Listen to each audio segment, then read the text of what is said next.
వక్రతుండ మహాకాయ సూర్యకోటి సమప్రభ నిర్విఘ్నం కురు మే దేవా సర్వకార్యేషు సర్వదా. గురుబ్రహ్మా గురుర్విష్ణుః గురుర్దేవో మహేశ్వరః గురుః సాక్షాత్ పరబ్రహ్మ తస్మై శ్రీ గురవే నమః. అరుణాచల మహాత్మ్యం 11వ రోజు పారాయణం. అంబ సఖులతో కలిసి అరుణగిరికి ప్రదక్షిణ చేయనారంభించింది. మరకతమణితో సమానమైన ఆమె శరీర కాంతి చేత అరుణాద్రి కూడా మరకతఛాయను సంతరించుకున్నది. అంబ తన పాదములు అనే పద్మములను, తన కన్నులు అనే నల్ల కలువలతోనూ అరుణగిరిని పూజించుచున్నదా అన్నట్లు అతి నెమ్మదిగా ప్రదక్షిణ చేయసాగింది. దేవతలందరూ తమ తమ స్త్రీలతో కలిసి ఆమె వెంట నడిచారు. దేవతా స్త్రీలు ఛత్రచామరములను ధరించి, మాతృకాగణములు గంధమాలలు ధరించి రాగా, మునిపత్నులు తోడురాగా, శివ సాయుధ్యమును కోరి గిరిరాజపుత్రిక వివాహ మండపములో ఉండే అగ్నికి ప్రదక్షిణ చేసినట్లుగా అరుణగిరికి ప్రదక్షిణము చేసినది. పరమేశ్వరుడు ఆమె కోరికను పంపిన సతీ సమేతులైన దిక్పాలకులు, సరస్వతి బ్రహ్మలు, లక్ష్మీ విష్ణువు, శచీ మహేంద్రుడు ఆమె వెంట నడిచారు. పరమేశ్వరునకు ప్రియమైన పార్వతీ దేవతలందరకు కోరిన వరములనిచ్చి ఆ దానధారచే అగ్నిస్వరూపుడైన అరుణాచలేశునికి చల్లదనమును కలిగించినట్లుగా ప్రకాశించినది. మహేశ్వరుని ఆమె అవినాభావంతో అర్చించి నీటి మధ్యలో నివాసము ఎంత కష్టమో అని ఋషులకు బోధిస్తున్నదా అన్నట్లు ఉన్నది. తపస్సును అంతకుముందే అభ్యసించిన ఆట వలె చేస్తూ విరహముతో తపించిన తన వలె శివుని కూడా విరహము చెందేటట్లుగా చేస్తూ ఖడ్గ తీర్థమున నిలిచి మహిషుని కంఠము నుండి తన చేతికి అంటుకున్న శివలింగమునకు అంటిన రక్తమాంసములను ప్రక్షాళనము చేయుటకు కష్టసాధ్యమైన పంచాగ్ని మధ్యలో ఉండుటచే వచ్చిన తాపమునకు శాంతి కొరకు సమస్త తీర్థముల కన్నా ఈ ఖడ్గతీర్థము శ్రేష్టము అని నిరూపించుటక అన్నట్లుగా ఆమె ఆ తీర్థజలములో స్నానమాడినది. అపీత కుచాంబిక అరుణాచలేశ్వరుల సంతోషము కొరకు విశ్వకర్మ చేత అరుణపురము నిర్మింపబడినది. ఆ పురము కొండ శిఖరములను త్రాకుటట్లున్న మేడలతోనూ, ఆ మేడలపైన గానము చేస్తున్న అప్సరసలను మించిన వీరవనితలతోనూ, సిద్ధ చారణ గంధర్వ విద్యాధరులతోనూ నిండి శోభాయమానముగా ఉన్నది. ఆ పురము 8 దిక్కులయందు అష్టదిక్పాలకులు సేవింపగా, అష్టసిద్ధులను పొందిన అష్టమూర్తులను సేవించే వారితోనూ, అష్టాంగ భక్తి చేత పరవశించే భక్త బృందము చేత, అష్టాంగ బుద్ధిమంతుల చేత శోభిల్లుచున్నది.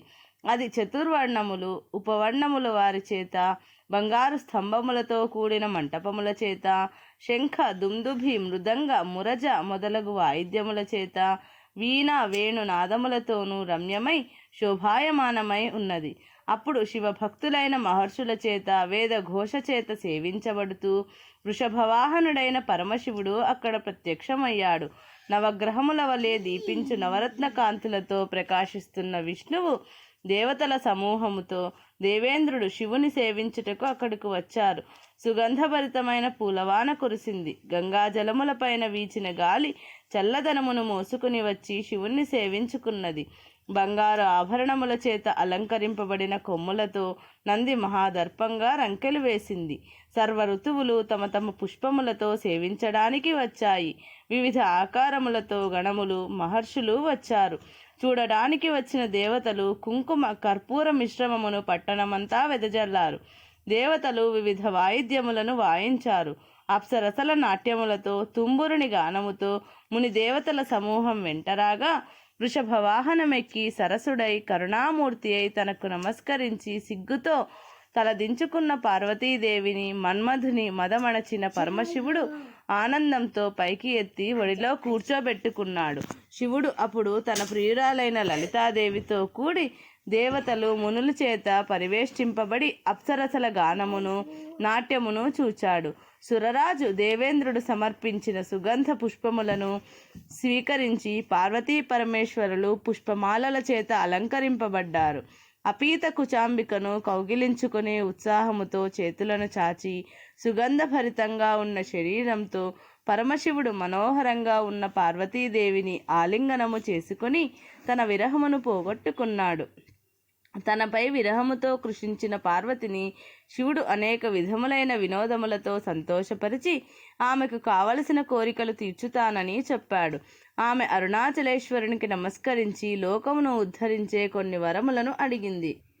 అప్పుడు బ్రహ్మ సనక మహర్షితో ఇలా అన్నాడు: ఆ విధంగా అంబ తనకంటే వేరు కాని అరుణాచలేశ్వరునికి ప్రణామము చేసి లోకహితార్థము ఇలా విజ్ఞప్తి చేసింది. గౌరీదేవి సంభాషణలను చతురతతో నిర్వహించగలిగిన తల్లి. ఆమె పరమ కృపామయి. ఓ అరుణాచల అని ప్రేమతో సంబోధించి, నీ ఈ సుందర రూపమును వదలకుము. నేను అపరాధిని అయినా నన్ను నీవు వదలరాదు. నీ ఈ మనోహర రూపము మంగళకరమైనది, శుభములను ఇచ్చేది, సమస్త లోకములకు శ్రేయస్సును కలిగించేది. నీ ఈ మనోహర రూపముతోనే సర్వదేవతలకు మానవులకు కనిపించాలి.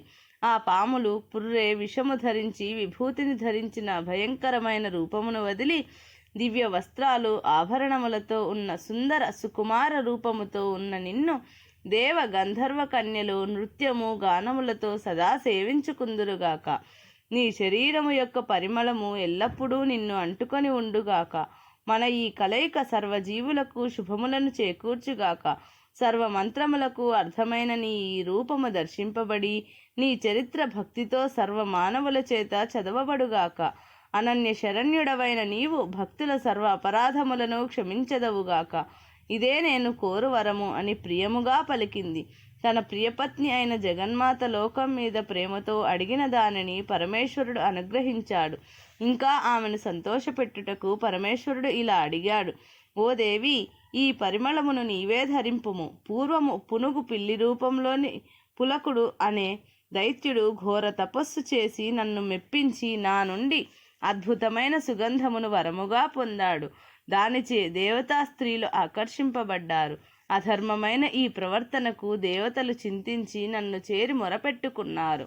నేను ఆ దైత్యుని రప్పించి లోకరక్షణకై నీవు ఈ దేహమును విడువుము అనగా పులకుడు అందుకు అంగీకరించి, దేవాదిదేవా, నీ ఆజ్ఞ మేరకు నేను అలాగే శరీరాన్ని వదిలివేస్తాను. కానీ ఈ విశ్వ సమ్మోహనమైన నా దివ్య సుగంధమును దయతో నీవే ఎల్లప్పుడూ ధరింపుము. పులకములచే బయటకు ప్రసరిస్తున్న చెమటతో నీవు సుగంధమయమైన శరీరమును కలిగి ఉండుము. ఈ మృగమదము లోకములో శృంగార రసవర్ధకముగాక. ఇది నీకు ప్రియమై కాంతిని సౌభాగ్యమును ప్రసాదించుగాక. దేవికి ప్రియమైన ఈ దివ్య సుగంధము నా వంశములోని వారందరికీ సహజ సిద్ధమగుగాక అని వేడుకున్నాడు. అప్పుడు నా అంగీకారమును పొంది పులకుడు ఆ శరీరమును విడిచాడు. అప్పటి నుండి నేను ఈ సుగంధమును ధరిస్తున్నాను. ఓ దేవి, నీ శరీరము తపస్సు చేత తపించి ఉన్నది. వియోగము చేత తపిస్తున్న నా దేహమును వియోగాగ్ని నుంచి విముక్తిని గావింపుము అని దేవిని మహాదేవుడు అత్యంత ప్రీతితో గాఢముగా ఆలింగనము చేసుకున్నాడు. దేవి తన చేతిలో దేనినో పట్టుకుని ఉండుట చూసి దేవదేవుడు చిరునవ్వుతో, దేవి, నీ చేతిలో ఉన్నదేమిటి అని ప్రశ్నించాడు. ఎప్పుడూ తన చేతి యందు ఉండే ఆ పుష్పమును గురించి పార్వతి ఇలా చెప్పింది: ఓ దేవదేవా శివ, నీ ఆజ్ఞ చేత నేను కైలాసము నుండి కాంచీపురమును చేరుకున్నాను. నిన్ను ఆరాధించుటకు మానస సరోవరము నుండి ఎన్నడూ వాడిపోని ఈ సుందర సౌగంధికా పుష్పమును నేను తీసుకొని వెళ్ళాను. ఎన్నిసార్లు దానిని ఉపయోగించినా ఆ పుష్పము కొంచెము కూడా వాడిపోదు. నాశనం లేని సుగంధమును అది విరజిమ్ముచునే ఉన్నది. అందుచేత నేను ఎల్లప్పుడూ దానిని నా చేతి అందే ధరిస్తున్నాను. కామధేనువు పాల నుండి తీసిన నేతితో నేను ఏకామ్రనాథుని అభిషేకించాను. భూమి ఎందుగల రాజులందరూ నన్ను భద్రంగా కాపాడారు. లోక రక్షణార్థము ధర్మపాలన కొరకు నేను తపస్సు చేశాను. సర్వలోకాభీష్ట సిద్ధి కొరకు, నా ప్రీతి కొరకు 32 లోకముల రక్షణకై నేను ధర్మమును పాలించాను. అందరూ తమ ప్రయత్నాలతో ఎల్లవేళలా ఈ ధర్మమును పాటించాలి. సర్వాలంకారములతోనూ సర్వభోగముతోనూ ఉన్న ఈ రూపము ఎల్లప్పుడూ జనులందరికీ దర్శన భాగ్యం లభించుకాక. ఇలా దేవి పలికిన మధుర వచనములను విని అరుణాచలేశ్వరుడైన పరమశివుడు ఆమె కోరిన వరములను ఒసంగాడు. అన్ని కోరికలు తీర్చేవాడు, గౌరీదేవితో కలిసి ఉండేవాడు, సర్వభోగ సమన్వితుడు అయిన ఈ అరుణాద్రినాథుని దర్శించువారు, నమస్కరించువారు సర్వదా కృతార్థులగుదురు. ఈ అరుణాచల మహాత్మ్యమును విన్నవారు సమస్త సంపదలతో కూడి శ్రీమంతులు, పండితులు, సౌందర్యవంతులు, బల సంపన్నులై మరియు పాప విముక్తులై జీవిస్తారు. వారికి సర్వతీర్థములలో చేసిన స్నాన ఫలితము, సర్వయజ్ఞముల ఫలము, సదాశివుని అనుగ్రహము లభించును. ఇలా కైలాసము నుండి శివుని ఆజ్ఞ మేరకు అరుణాచలమును చేరుకున్న పార్వతికి పాప విముక్తి లభించింది. ఈ అరుణాచలేశ్వరుడు సృష్టి స్థితి లయకారకుడు. సదాశివుడు ఇతర క్షేత్రములన్నింటికంటే మిన్నగా భావించి ఈ అరుణాచల క్షేత్రములో తేజోలింగ రూపముగా తాను వ్యక్తమయ్యాడు. ఈ తేజోలింగము పరమ పావనము, సర్వపాప విమోచకము. దాని సన్నిధిచే ఈ కర్మభూమి పరమ ధర్మక్షేత్రమైనది. దీనికి ప్రదక్షిణము, నమస్కారము, తపస్సు, నియమములతో సేవించు నరులు అన్ని దోషముల నుండి విముక్తులై సర్వైశ్వర్య సంపన్నులు అవుతారు. వీరికి పరమశివుడు వశుడు అగును. ఈ పర్వతము చుట్టూ అనేక విధములైన పర్వత రూపములో వేదములు, ఇతిహాసములు, దేవతలు అరుణగిరిని సదా స్తోత్రము చేస్తూ నిలిచి ఉన్నారు. అరుణాద్రి యొక్క తేజోలింగ ప్రభావము బ్రహ్మ విష్ణువులకు కూడా చెప్పుటకు సాధ్యము కాదు. బ్రహ్మ, విష్ణువు, దేవతలు, కల్పవృక్షము మొదలైనవి ఎప్పుడూ అరుణాద్రిని సేవిస్తూ ఉంటారు. దీనిని సేవించు వారికి అధివ్యాధులు కానీ కలిదోషములు కానీ సంక్రమించవు. ఒక కల్పకాలము పాటు చేసిన పుణ్యమునకు కూడా దొరకనిది ఈ అరుణాచల పురాణ శ్రవణము. అది నేడు నీకు లభ్యమైనది. ఈ విధంగా బ్రహ్మ ముఖము నుండి వెలువడిన అరుణాచలేశ్వరుని కథామృతమును విని సనక మహర్షి అనంత తపస్సు యొక్క ఫలితమును పొందాడు అని సూతముని ప్రవచనము. శ్రీ వ్యాస మహర్షి ఇలా పలికాడు. నైమిషారణ్యములో నివసిస్తున్న మునులు ఒకనాడు శ్రీ సూత మహర్షిని సమీపించి ఈ విధంగా ప్రార్థించారు. ఓ మహాముని, నీవు దయాసముద్రుడవు. నేడు మేము నీ నుండి శివస్థానములన్నింటిలోనూ ఉత్తమమైన దానిని తెలుసుకోవాలని అనుకుంటున్నాము. దయతో అటువంటిది ఏదో, ఎక్కడ ఉన్నదో తెలియచేయమని మిమ్మల్ని వినయంగా ప్రార్థిస్తున్నాము. మునుల ప్రశ్నకు సూత మహర్షి చాలా సంతోషించి వారిని చూసి, ఓ మునులారా, మీరు అడిగిన ప్రశ్న సర్వోత్తమమైనది. పూర్వము నందీశ్వరునిచే మార్కండేయ మహర్షి తెలుసుకున్న వృత్తాంతమును మీకు వినిపిస్తాను. ఒకనాడు భక్త శ్రేష్ఠుడైన మార్కండేయ మహర్షి మహాత్ముడైన నందీశ్వరునికి నమస్కరించి ఇలా ప్రశ్నించాడు. ఓ నందీశ్వర, పూర్వము నేను నీచే తెలుసుకున్న మాధ్యమేశ్వర చరిత్రమును భక్తి శ్రద్ధలతో విన్నాను. దయాపూర్ణుడవైన ఓ దేవా, ఈ ముల్లోకాలలో నీ వెరుగనిది ఏదీ లేదు. పురాణములు, ఆగమములలోని సర్వ విషయములు నీకు తెలుసును. స్వర్గమును, నరకమును, మోక్షమును పొందుటకు ఈ భూమియే అనుకూలము. మానవులకు కర్మఫలములు 3 రకములని ఇంతకు ముందు నీవు చెప్పి ఉన్నావు. అవి భూలోక, స్వర్గలోక, కైవల్య సుఖములని తెలిపావు. మానవులు ప్రోగు చేసుకున్న పుణ్యము అంతరించిపోగా మొదటి 2 సుఖములు నశించిపోవును. మూడవది అయిన కైవల్య సుఖము నశించనిది. ఆ సుఖము కేవలం జ్ఞానం వలన మాత్రమే లభించునని నీవు ఘంటాపథంగా తెలిపి ఉన్నావు. మానవులకు ఈ శుద్ధ జ్ఞానమును పొందటం చాలా కష్టము కదా. అందువలన ఏ క్షేత్రములో ఈ జ్ఞానముతో నిమిత్తము లేకుండా, శాస్త్రములను అభ్యసింపకుండా శివపూజా మాత్రము చేతనే కైవల్య ప్రాప్తి కలుగునో అటువంటి క్షేత్రము ఏదైనా ఉంటే దయవుంచి మాకు తెలుపండి. నేడు జ్ఞాన యోగ మార్గములలోనూ శైవాగమ మార్గములలోనూ మానవుల బుద్ధి ప్రవర్తించుటలేదు. ఏ క్షేత్రములో అల్ప సాధనతో కేవలము శివ మహాత్మ్యం వలన ఈ కైవల్య సుఖము లభించునో అటువంటి దానిని మాకు చెప్పవలసినది. కేవలము భస్మమును, రుద్రాక్షలను ధరించి శివస్మరణ చేసేవారికి ముక్తి ఏ క్షేత్రములో లభించునో దానిని మాకు పరమ కృపతో తెలుపమని మునులతో కూడి మార్కండేయ మహర్షి శిలాదపుత్రుడైన నందీశ్వరుని పాదపద్మములకు నమస్కరించి ప్రార్థించాడు. ఇది అరుణాచల మహాత్మ్యం 11వ రోజు పారాయణం సంపూర్ణం.